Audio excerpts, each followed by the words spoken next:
Welcome to the Emotional Eating Unwrapped podcast. I'm your host, Alana Kessler, an emotional eating and weight loss coach for women looking to fall in love with eating, create healthy attachments with food, and lose weight sustainably. Hello and welcome to another episode of Emotional Eating Unwrapped. I'm your host, Alana Kessler, and I'm joined today with co-pilot Kassi. Hey, Kassi. Hi, good to be back as always. As always, these are like our favorite episodes, I feel like. I mean, I like them all, but this is just, it's always so fun, especially since we're not always together in person. And it's just great to be able to do these episodes with you. And I'm so excited for for the theme that we have today, because I think it's really important. And we talk often about eating behaviors and struggling with eating behaviors in regards to binging, emotional eating, almost like overconsumption. And those behaviors, compulsive eating. But we don't really talk about compulsive behaviors, obsession, control in the other direction in terms of adhering to strict diet plans, intense discipline, right? Like things that can sometimes be almost skewed positively, right? In some ways, it can be like positive to be like a really disciplined person. But I think there's nuance to this idea.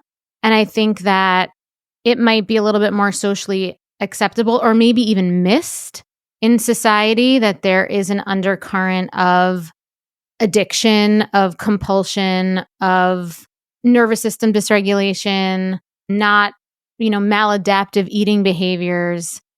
Even when on the outside you would look at someone and they look really disciplined and outwardly thin, or they might even, sometimes it can be even more pervasive because on the outside it's not as obvious. Yeah, I think there's so much to talk about with this topic, but particularly this kind of concept that this is more socially acceptable in a way. I think a lot of times we glorify thin people's behavior, or just that concept of discipline, or that skew is much more socially acceptable, and we're able to be like, no, it's actually positive. Like, it's actually a good thing that they're eating in this way, or they're behaving in this way, or they're really pushing themselves to have this sort of, workout regime. And when in reality, it's just as harmful as the alternative, for sure. Yeah, I mean, 100%. And I definitely, in my own journey and my own experience, I talk a lot about my emotional eating, my, more of the binging and the purging element and that side of it. But there were cycles through those times where I went into a phase of hyper obsession with control and discipline, that when I look under the hood of that, the undercurrent was the same. It still felt as chaotic in my brain as the other side did. But maybe on the outside, it seemed like I had it more together, that it was more acceptable. But I still was thinking about food 24/7. I was still hyper focused on what I was eating and, wanting to fix myself, which I think is ultimately one of the false beliefs that we have when we struggle with what it sounds like we're talking about, which is a newer concept, which is orthorexia, which is that obsession with your body image. And, that can sort of be seen and glorified as positive, right? As discipline. And it's really only the person that knows the truth about that. And now, being somebody who does care about my physical appearance and does manage my weight and does manage my weight in a healthy way, meaning like I care, like I don't want to gain weight. Like I like being how I look and I like looking a certain way. But how I go about it now, from a place of, self-trust, like authentic, true, strong inner power, a connection to feeling safety around not having control all the time, to the other side, which was I needed to feel in control all the time. And when I felt in control and I was being good, and I was following and I was doing the right stuff and it felt good to me, I felt good. But once it started to have some sort of resistance, I didn't feel good. I know the difference between those things. But on the outside, I still care. I still prioritize ritual and discipline. But on the inside, I'm much more forgiving and I'm much more flexible and agile with it all. Yeah, I think it comes back to the core of where it's coming from, because it's like, if you're coming from a place of hostility of being like, I still want to be thinner, or thinner is never thin enough, or I want to continue losing weight, or you're not coming from that core place of ease, that core sense of self-worth that allows you to be like, this is what I want to do because I want to work out because it makes me feel good, or any of those things. It's almost like, okay, I can't eat super restrictively anymore. Maybe I'm in that point of my recovery, or maybe I am getting to that point in my healing, or just there's some other outlying factor being like, okay, well, we can't restrict our food anymore, but we're going to hyperfixate on how we're working out and to make up for or earn back those calories that we're now eating like a healthy person. And so I think with that, there's like twofold of restricting like your food intake, but there's also like that makeup in activity, if that makes sense. Yeah. For sure. I feel like so many people that listen to this, I'm going to go on a limb and assume that they had that experience of, being an overeater, binging, or wanting to lose weight and immediately going to that negotiation place with themselves, going on a diet. I mean, it's like an obvious pathway, right? Like you try to get control of your food. And so you find a system that gives you the blueprint to get control of your food that seems disciplined and good and allows you to feel safe and like secure that you have a plan. And then because we're human beings and we have lives usually, we're not athletes that are like our lives are literally constructed around our performance and getting a performance. So like with athletes, they literally eat, practice, sleep, recover, repeat, right? Their food is function. They're measuring it. It's a hyper focus because it's for function, it's for performance. And so the behavior of that quote unquote obsession, hyper focus on food is in service of the fact that they're basically a machine for performance, right? That is their life. They're not trying to get control over their weight. They're trying to basically optimize their performance. They're optimizing their body for performance. And that is a completely different thing. However, some of the behaviors are similar, which is hyper focusing on your food, measuring, macro counting, making sure that all these things are aligned. Whereas a regular person, and we've touched on this before, but like a regular person, if they're being really honest with themselves, they are adhering to a plan like that for control over their weight. And most regular humans, to go back a couple of minutes when I just went off on the tandem about the athletes, are going to fall off that plan because there's no goal. An athlete who wants to be an elite performer, and even athletes that want to be elite performers fall off the goal because it's hard to do it. And so a regular human is going to fall off the goal. But when it's in service of controlling your weight and there's so much emotional and self-worth stuff involved, us as humans immediately try to, and this is our brain always does this, we survive to get to the goal. And so we'll find another avenue, right? It's just the way that the body is wired to survive. So if we fall off the goal of the macro counting, we're going to be like, oh, but if I overexercise, but you know what, so then we're very smart. Our brains are very smart. So it's like, oh, if I have 2,000 calories a day, I've eaten 2,500 calories a day, I'm going to burn and overexercise. And it becomes this constant battle and negotiation with yourself and consistently measuring yourself up to some sort of ideal standard, and every day being like, am I still good? Like, am I still good? Am I still doing this right? Am I still, oh my God, phew. Okay. Yes. Okay. I'm still the same weight. Oh my God, my body is still oh my God. Okay. If I pinch myself here on my belly, it's still not more fat. Right. So it's like you're constantly measuring yourself all the time. And that is extremely obsessive, unhealthy, and takes over your life the same way that blacking out and numbing and binging with food does. I think that there's like a glorification to it too. I may have mentioned this in a previous episode, but I think a lot about the gym bro narrative in a way, where I cannot tell you how many times I've either seen people post on social media or even just in my own life where people will be like, oh, I miss when I was in college and I was eating skinless, boneless chicken breast every day and broccoli and working, like I ran 7 miles. And there's like a glorification to that behavior, especially if you've done it before or if you previously adhered to that really strict regime. And it's just like, there's a reason why you don't do it anymore. There's a reason why that wasn't sustainable for you. But there is no reason for you to glorify it so bad.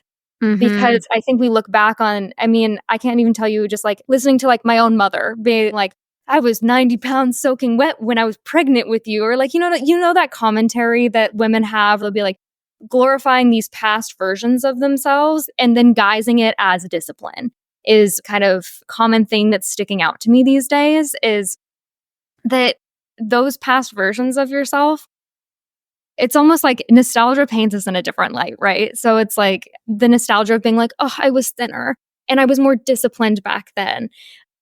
I don't know. In my head, I'm like, were you more disciplined back then, or was your self-worth a little bit lower back then? Or was your perception of what was good different back then? Or were you punishing yourself back then? And you're just like looking back and being like, I was thinner, so I must have been more disciplined and better and healthier. Totally agree with what you're saying. I think you're totally right. And I'm excited because we're actually going to introduce a new segment into these tandem episodes with co-pilot Kassi.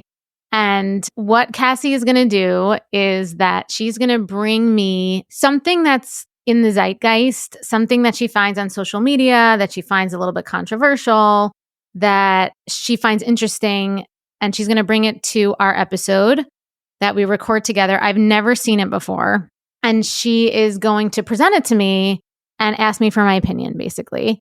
And so you're going to get my completely unfiltered opinion on something that I've never heard about before. And this is something that we're going to do because I think it's really important. One, I think transparency and honesty is really important. And I think it's just going to be really fun for all of us. So what do you have for me today?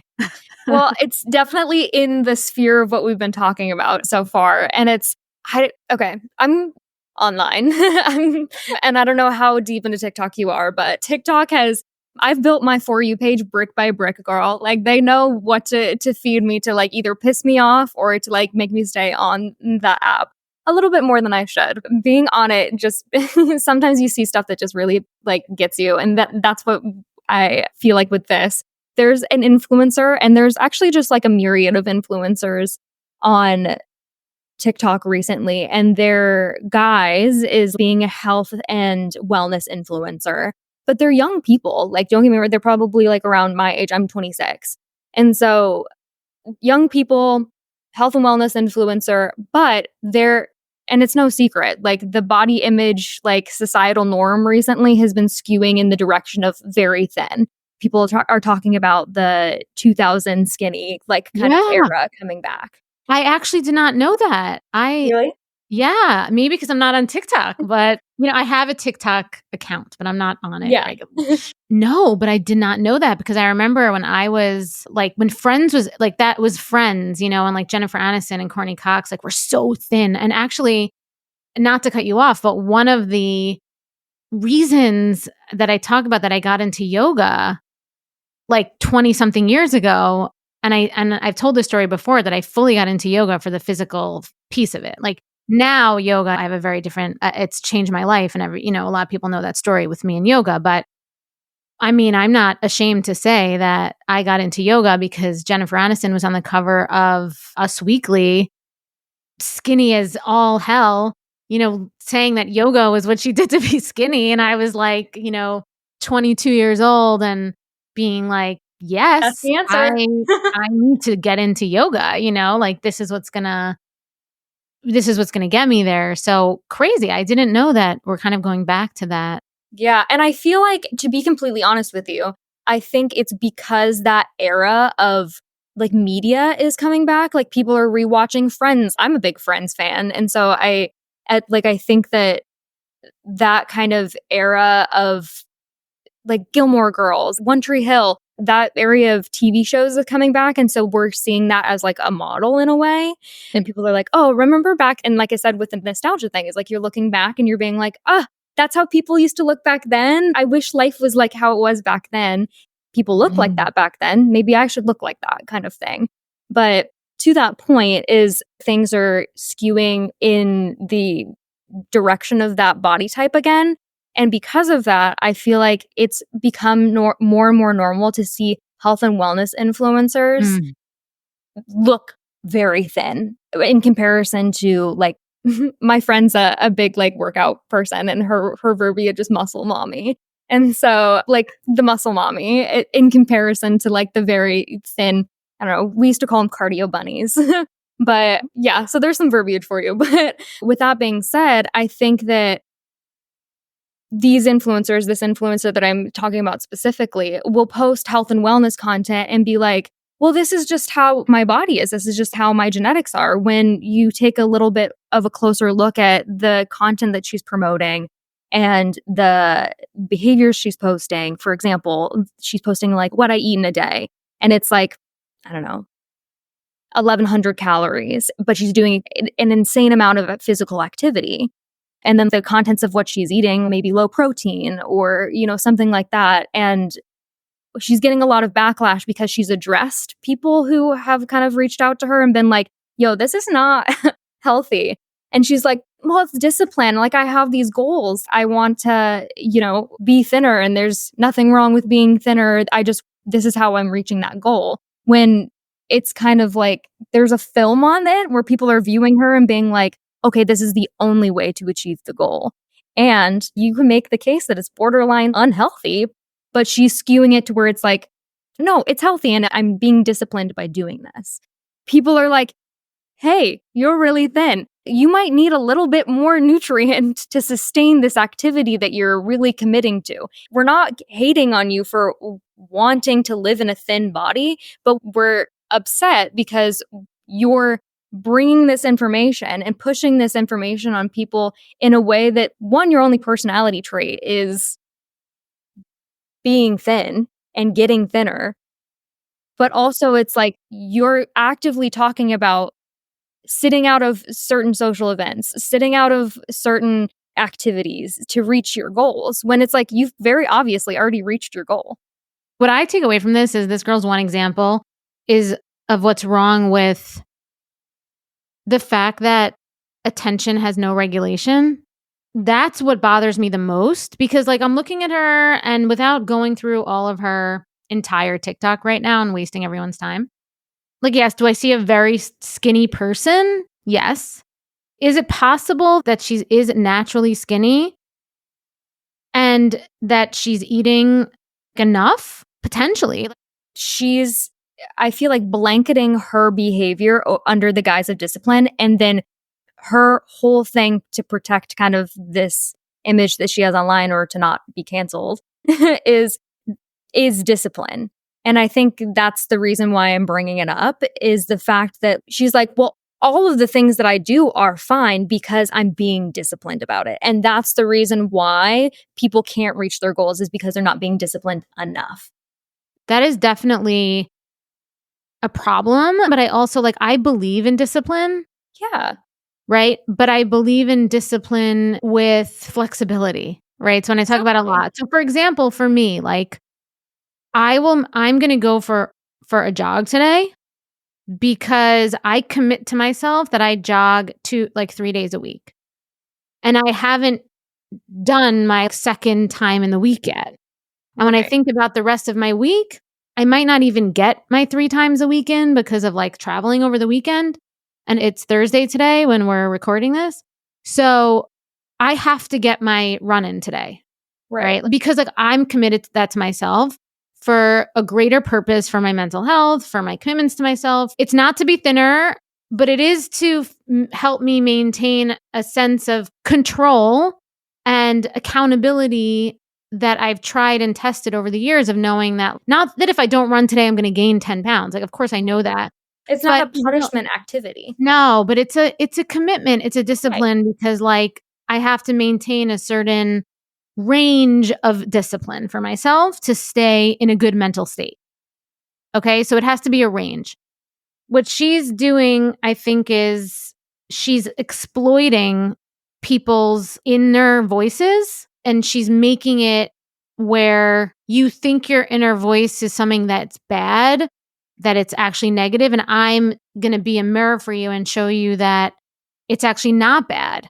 Like, low calorie fall Starbucks drinks. It's just so like, I don't know, I feel like there's definitely a Gen Z word for what I'm trying to think. It just reminds me, it's like if we're talking in Pokemon terms, the evolution below an almond mom to me. Like, you know what I mean? I don't, but I feel like Do you know what an almond mom is? nope.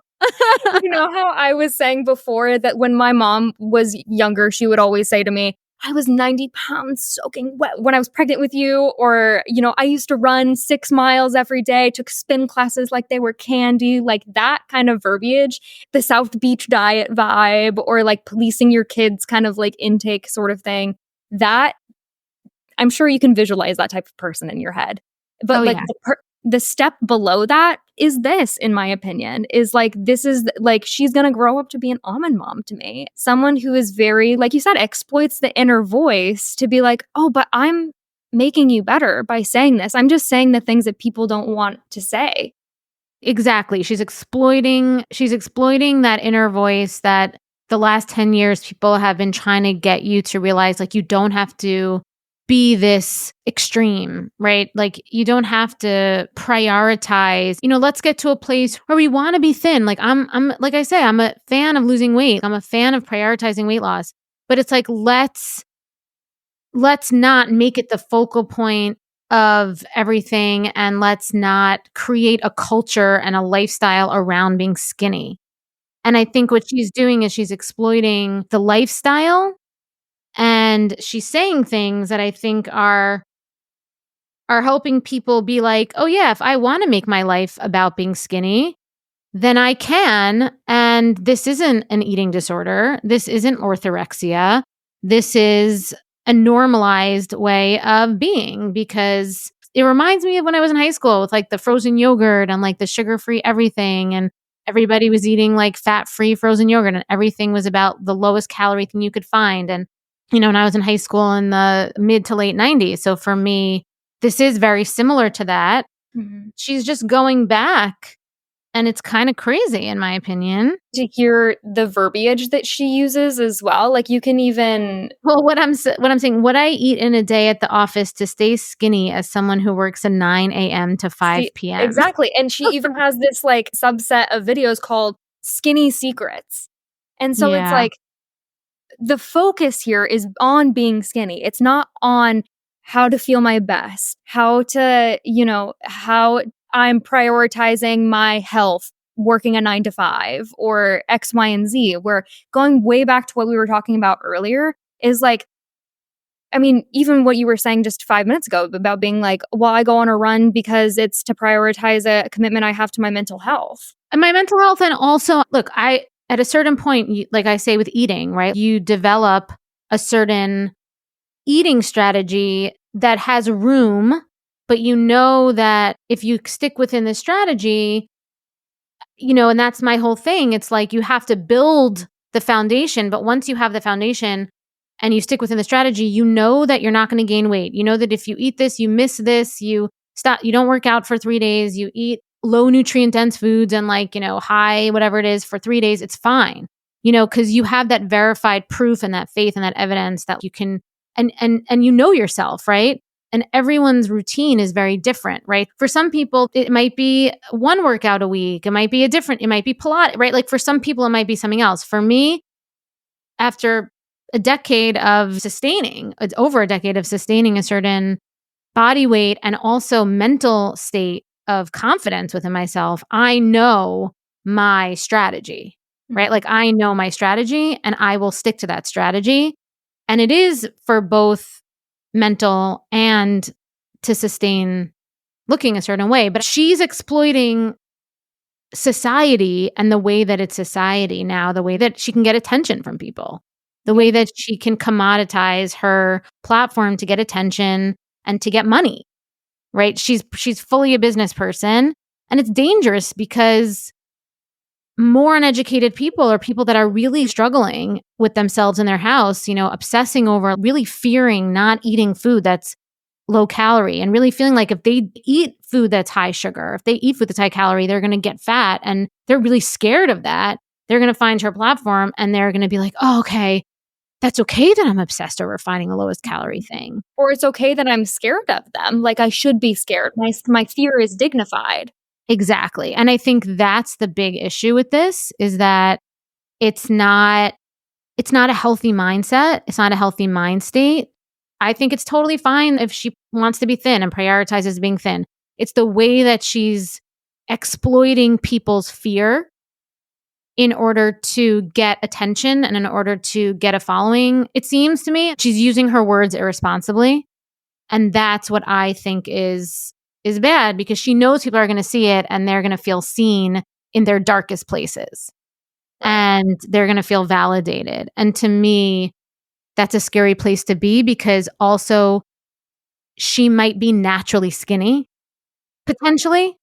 And she actually might not even be like living herself that way. I mean, who knows? She might be, but she might not be. It might not be as bad for her as it is for other people. And then it might be, but that's not my place I'm not going to judge her and assume she has like a crazy eating disorder. But like some people may who's watching her. Right. And are going to be like, oh, this isn't a disorder. This is actually like a normal way to be. Yeah, this is a lifestyle.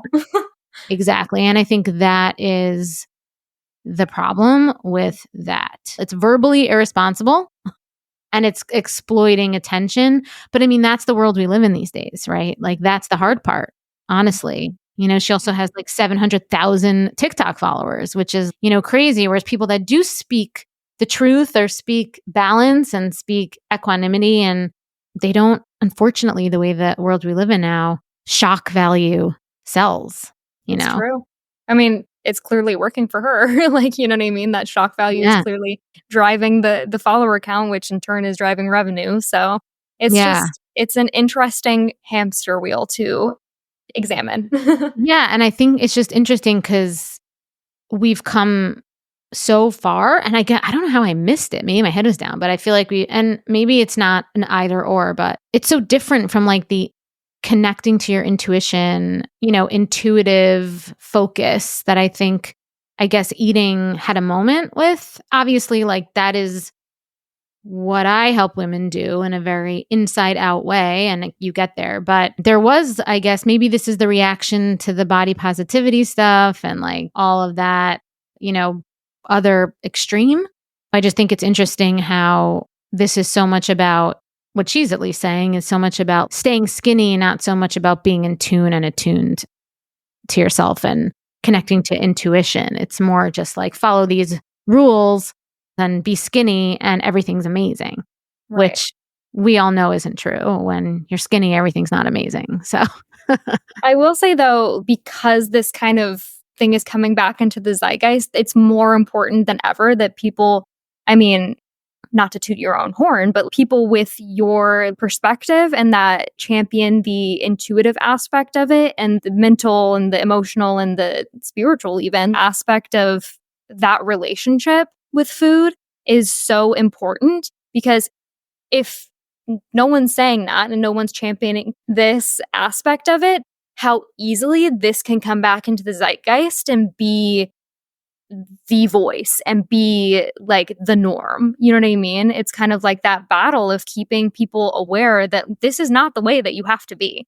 Oh, 100%. I mean, that's why like our team is working so hard to put out this content for everybody and provide resources and programs and courses and all these things to get people to the other side, to see a different side and to realize that, there really is an easier way. Like there really is a way where it can feel easy and you can reach your goals and you can be thin. You can be quote unquote skinny. She spells it with an I, by the way. I know, I saw that.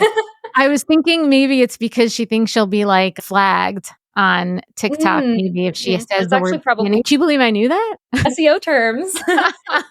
But I mean, that's why I think, we're putting out this stuff and, everyone who listens, we're so grateful. And we love it. I love it. I know you love it when we get feedback. from our listeners about how much just our podcast has changed people's lives, and I think somebody left a comment, I think on Apple the other day that I saw, where someone said they listen to all the episodes every day. And as we come up, just in a loop in the background, like their constant monologue. Which is amazing because we're coming up on our year of the podcast, at the end of September. So someone who listens to a year's worth of episodes every day, I need to talk to her. So if you're listening, we actually would talk to you. I want to hear how listening to a year's worth of episodes has worked out for you. But yeah, I think that's all we have. That's all we have for today. In that note, I do want to share that I am going to be offering a new coaching and accountability program in the next coming months. It's something I've never done before. It's going to be unbelievable. I have a wait list for it. It will be in the show notes. Just open the wait list on Instagram and we have a bunch of people on it already. So really excited. It's going to be an amazingly accessible price point, accountability, coaching, lots of different things. And very excited about that. So if you are someone listening and you really are looking for that type of container support, please get on that wait list. That'll be in our show notes. And and keep listening every week for more new episodes about healing emotional eating, loving yourself, losing weight in a healthy way, naturally, easily, with sustainable strategies, lasting change. And again, you can always go to the website. We have lots of resources. And that's it. Until next time, I'm Alana. And I'm Kassi. And thank you for listening to Emotional Eating Unwrapped.